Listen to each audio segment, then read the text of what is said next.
By the way, if I mentioned you're listening to Talk the Walk on AM 980 KKMS, more Spirit Talk Radio, well, you are, and we are now going to present for your consideration not one, not two, but 8 kinds of counterfeit zeal. People are on fire for the Lord. People love the Lord. They want to do stuff for the Lord. Question is it the right kind of zeal? Little book called The Almost Christian Discovered. Just a complete pistol whip of a book. Written by Matthew Mead, a Puritan back 16-something. Whoa! It's The Almost Christian Discovered because you can almost be a Christian, but not quite if you don't have stuff right. Boy, salvation theology is so important. So without any further ado, and everybody knows this show has plenty of do, 8 kinds of counterfeit zeal. 1, a blind zeal. A zeal without knowledge. You don't have a clue what you're just excited about it, and so you go run around doing stuff, but it's based on, well, nothing. Mead says this, zeal without knowledge is like a dim light in a dark night that leads a traveler out of his way into the bogs and mire. This was the zeal of Paul while he was a Pharisee. Paul said, I was zealous towards God, and I persecuted this way unto the death. So you apply yourself to the wrong thing.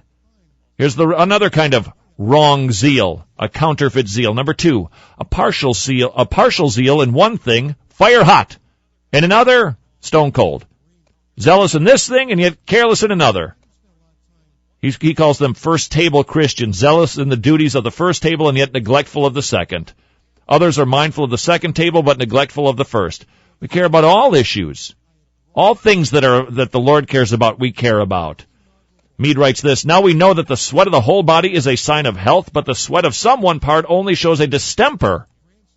Clever. And therefore, physicians reckon such a heat to be symptomatic. So, where zeal reaches to every command of God alike, this is a sign of a sound constitution of soul. Number 3, there is a misplaced zeal fixed upon unsuitable and disproportionate objects. What does that mean? Many are very zealous in trifling things that are not worth it, and trifling in the things that most require it. Number 4 type of counterfeit zeal, a selfish zeal that has a man's own end for its motive.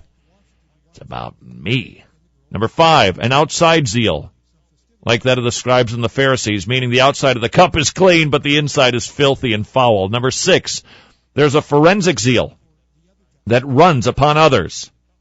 What does that mean? Like the candle in the lantern that sends all the heat out at the top, or as the lewd woman Solomon mentions, whose feet abide not in her own house. Many are hot and high against the sins of others, and yet cannot see the same in themselves. This zeal is the true character of a hypocrite.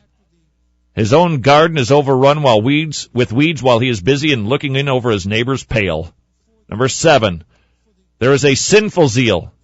It is a zeal against zeal that flies not at profaneness, but at the very power of godliness. Not at error, but at truth, and is most hot against the most spiritual and most important truths of the times. Ouch. Number 8, there is a scriptureless zeal that is not budded and bounded by the word, but by some base and low end. It's the true spirit of zeal is bounded by Scripture. We've got to be guided by what Scripture says important. So, how's your zeal? Matthew Mead, The Almost Christian Discovered.